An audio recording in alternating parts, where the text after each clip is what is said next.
Bung Rocky, protes kenaikan PPN menjadi 12% nih makin meluas. Selain petisi di Change.org yang sudah ditandatangani lebih dari 100.000 orang, ini yang sangat menarik, ini Gen Z itu juga mulai turun ke jalan dan melakukan protes serupa. Mereka ini juga yang terdampak cukup berat dengan kenaikan dari pajak ini. Dan kalau mereka ini bahkan mendatangi kantor Menteri Sekretaris Negara dan mereka menyerahkan protes mereka. Pasti akan berlanjut tekanan terhadap pemerintahan Prabowo karena soal PPN 12% itu. Jadi sebetulnya dari awal kita ingin memastikan apakah pemerintah hari ini mampu untuk membaca daulat rakyat, kan itu soalnya. Bahwa itu adalah keharusan karena sudah diundangkan dan pembuat undang-undang itu ada rejim sebelumnya, di dalamnya ada PDIP, pasti itu soal legalitas. Tetapi soal legitimasi itu lain lagi. Kan Prabowo akan ditagih legitimasinya tuh, bahwa tuntutan rakyat itu adalah membatalkan, bahkan melalui petisi, bahkan komentar-komentar di luar negeri juga membandingkan bagaimana cara Indonesia menghargai kedudukan rakyat. Kalau tekanan publik itu dianggap sekedar sebagai upaya untuk mempersoalkan hukumnya, yaitu 11 ke 12%. Padahal sebetulnya itu bukan sekedar soal 11 ke 12%, tetapi soal daya beli rakyat, soal kemampuan untuk membayar pajak. Itu kan pajak itu adalah hukum yang paling fleksibel. Jadi kalaupun baru 2 hari lalu diputuskan dan hari ini ternyata kemampuan membayar pajak itu tidak ada, ya harus dibatalkan kan, atau diberi keringanan atau apapun. Jadi itu bukan absolut bahwa undang-undang itu sudah translasikan menjadi kebijakan, ya bisa dibatalkan juga undang-undang itu tuh, dengan cara apapun tuh. Tapi prinsipnya adalah rakyat protes, itu dasarnya. Kan yang bayar pajak itu rakyat. Jadi walaupun akan ada pemisahan bahwa ini rakyat besar, ini adalah pajak orang kaya segala macam, oke, itu urusan yang harusnya diselesaikan melalui kebijakan. Tetapi yang lebih utama ada mendengarkan protes rakyat bahwa 11 ke 12% itu tinggi sekali itu. Setiap barang yang kita beli di dalamnya ada komponen dari barang itu sendiri, ada komponen untuk merawat barang itu sendiri. Itu artinya perlu beli sabun misalnya untuk mencuci piring, piringnya kena PPN dan sabunnya kena PPN. Setelah itu untuk mengeringkan, lapnya kena PPN, dan setelah ada di meja makan, piring itu mesti nampung makanan yang juga kena PPN. Jadi satu paket sebetulnya tuh.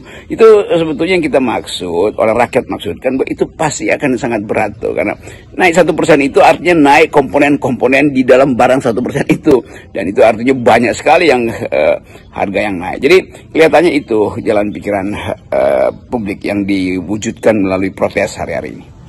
Ketua DPR Puan Maharani ini meminta agar pemerintahan Prabowo itu mempertimbangkan kembali kenaikan PPN 12% ini.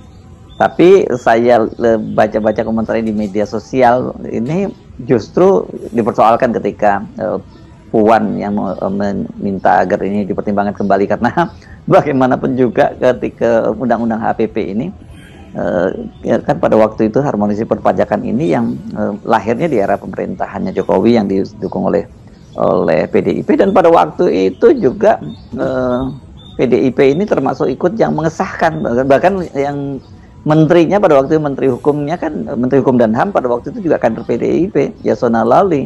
Jadilah ini kemudian PDIP ikut dibully karena kok tiba-tiba jadi pahlawan kesiangan. Bukankah ini juga dosa mereka gitu? Ya tentu negara perlu uang untuk memelihara peradaban, tetapi pajak adalah cara biadab untuk mempertahankan atau memelihara peradaban. Disebut cara biadab karena nggak ada orang yang mau dipajak itu. Tetapi demi prinsip keadilan, kesemerataan, egality, dan keterwakilan, maka pajak diizinkan atas prinsip tadi. Prinsip kemampuan membayar, prinsip keadilan di dalam taxation itu, dan prinsip untuk menghasilkan kemakmuran bersama. Kan itu sebetulnya filosofi pajaknya itu. Dan di kita, pajak itu adalah bagian dari upaya pemerintah untuk merawat kesosialan manusia. Tetapi kalau atas dasar kesosialan itu, lalu peristiwa hari-hari ini tidak diperhatikan oleh Presiden Prabowo, justru kesosialannya hilang kan. Jadi tetap akan ada protes, dan protes itu sangat masuk akal. Bahwa tidak masuk akal misalnya kalau harus dikait-kaitkan dengan ya ini kan PDIP berarti harus dilanjutkan. Kalau PDIP sendiri udah menghukum Jokowi sebagai orang yang salah tuh. Jadi saya kira fair juga PDIP yang menyatakan bahkan semua hal yang pernah dibuat Jokowi adalah salah, maka kami minta maaf, termasuk minta maaf karena Jokowi nggak pernah hitung bahwa ekonomi nggak akan tumbuh seperti yang dia bayangkan 10%. Kan itu kan asumsinya begitu kan, kalau ekonomi tumbuh 10% maka oke, pajak dinaikkan terus menerus karena rasio pajak juga akan membackup PPN itu kan. Tapi rasio pajak tidak tumbuh, kenapa ekonomi tidak tumbuh? Kenapa? Jadi PPN yang mesti dinaikkan itu yang konyol tuh cara berpikirnya tuh. Jadi sebetulnya kita ada di dalam upaya untuk membereskan negeri ini. Prinsip pertama adalah apa yang dikehendaki rakyat itu harus dilakukan pemerintah. Bahwa kehendak rakyat itu menjadi semacam diktum tertinggi dari demokrasi. Dan Pak Prabowo terus-menerus mengucapkan itu rakyat. Jadi merevisi undang-undang itu juga ada kehendak rakyat. Jadi apapun yang kita lakukan hari ini kita lepaskan saja dari beban seolah itu adalah kesalahan dari PDIP. Memang kesalahan, dan kesalahan itu udah bahkan secara sangat absolut dijadikan alasan oleh PDIP untuk minta maaf dan memecat satu keluarga kan. Itu juga satu radical break dong. Dan peristiwa ini akan dicatat dalam sejarah politik kita bahwa ada satu keluarga yang bahkan berisi 3 pemimpin, satu adalah presiden, satu adalah gubernur, satu adalah wakil presiden, itu dipecat dari partai. Itu artinya partai sadar bahwa kebijakan yang mereka buat itu bertentangan dengan kehendak rakyat. Maka dipulihkanlah hak kedaulatan rakyat itu melalui upaya untuk membatalkan PPN 12%. Saya sungguh terkejut Bung Rocky dengan argumentasi pemerintah yang disampaikan oleh Menko Perekonomian Airlangga Hartarto. Mereka menyatakan bahwa mereka tetap ngotot melaksanakan pemberlakuan PPN 12% itu karena katanya itu bukan mau mereka, bukan maunya pemerintah.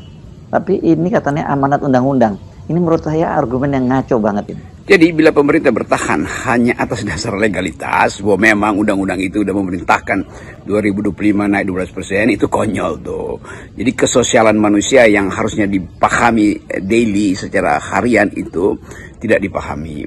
Jadi satu-satunya konsekuensinya adalah naikkan pajak. Nah, apakah tidak ada cara lain? Pasti ada cara lain, tetapi pemerintah ini kan malas untuk nyari sumber-sumber yang lain, apalagi sumber yang bisa membuat efisiensi, tapi dengan akibat dana-dana strategis itu dihilangkan tuh.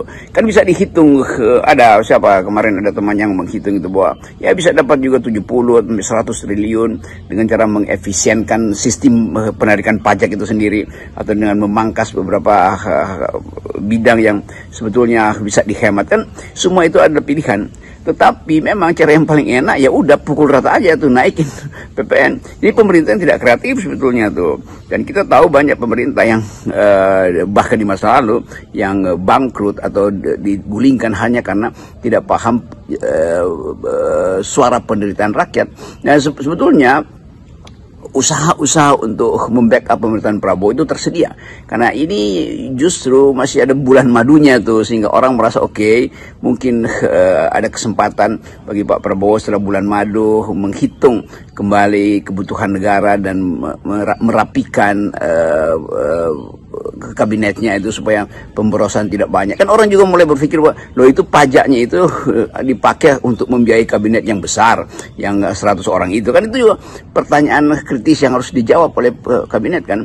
Jadi Ibu Sri Mulyani harusnya juga menghitung hal-hal yang di luar variabel-variabel yang biasa ditetapkan untuk menaikkan PPN. Kan itu intinya itu. Jadi apa yang sedang terjadi hari ini itu penanda bahwa rakyat mengambil sikap kritis terhadap pemerintah itu. Entah dia pemerintahan Jokowi, pemerintahan Prabowo, tetapi bukan itu intinya. Intinya rakyat tidak bisa bayar pajak.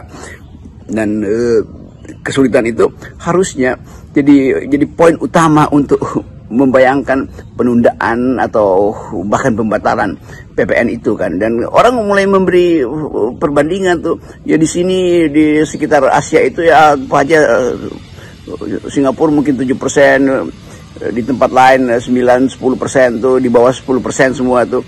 Kan itu orang juga mulai menganggap kan mereka juga bisa tuh dengan dalam kapasitas yang setara dengan Indonesia tuh, bahwa hal-hal di negara-negara barat mungkin ya karena rasio tax rasionya itu sangat bagus, sehingga pajak itu juga bisa diturunkan tuh dalam perbandingan antara tax ratio dan PPN-nya. Tetapi itu kan ya matematik aja tuh yang bisa didalilkan oleh siapapun. Yang bukan matematik adalah protes rakyat. Itu tidak perlu dimatematisir, karena itu langsung berasa bahwa dompet mama itu akan digerus oleh pajak, bahwa pendapatan dari kawan-kawan yang setiap hari lalu lalang cari nafkah itu pasti akan tergerus oleh barang-barang konsumsi yang pasti dinaikin pajaknya tuh. Jadi itu sebetulnya ini peristiwa sosial, dan Pak Prabowo saya kira mengerti, karena dia masih ada di Mesir mungkin, untuk balik ke Indonesia dan lihat bahwa ada problem dengan kebijakan sebelumnya, ada problem yang menanti dia untuk segera diberi semacam keputusan. Nah ini kalau kita lihat jejak digitalnya, Pak Prabowo kan pada waktu itu kampanye pernah janji nggak akan menaikkan pajak, dan katanya sih akan lebih memilih menerapkan pajak yang lebih efisien begitu. Ini kan jadi janji kampanye dari Pak Prabowo. Sementara penerapan kenaikan PPN 12% ini diputuskan di eranya Jokowi. Kalau alasannya menjalankan undang-undang, ya kan bisa juga sebagai presiden dia membatalkan sebuah undang-undang melalui Perpu, seperti itu katakanlah. Ya bukankah ada janji kampanye Prabowo bahwa tidak akan menaikkan pajak, bahkan akan membiayai sekolah gratis, perguruan tinggi segala macam, soal makan siang, macam-macam itulah.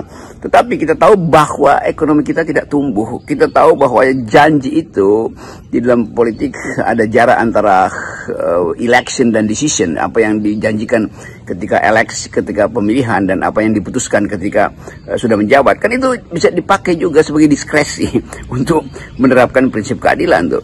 Jadi kekakuan kita hari ini seolah-olah apa yang ditanamkan di dalam undang-undang itu yang harus dilakukan tuh. Nggak begitu caranya. Entah keluarin Perpu apa segala macam. Yang penting ada alasan rasional dan ada alasan sosial terutama untuk memberi sinyal bahwa ada harapan, bahwa kendati PPN tidak dinaikkan, tapi rakyat Indonesia percayalah bahwa saya Prabowo Subianto tahu cara untuk menambal APBN yang dibuat rusak oleh pemerintahan sebelumnya, karena tidak mampu untuk mengukur hubungan antara pertumbuhan dan keadilan.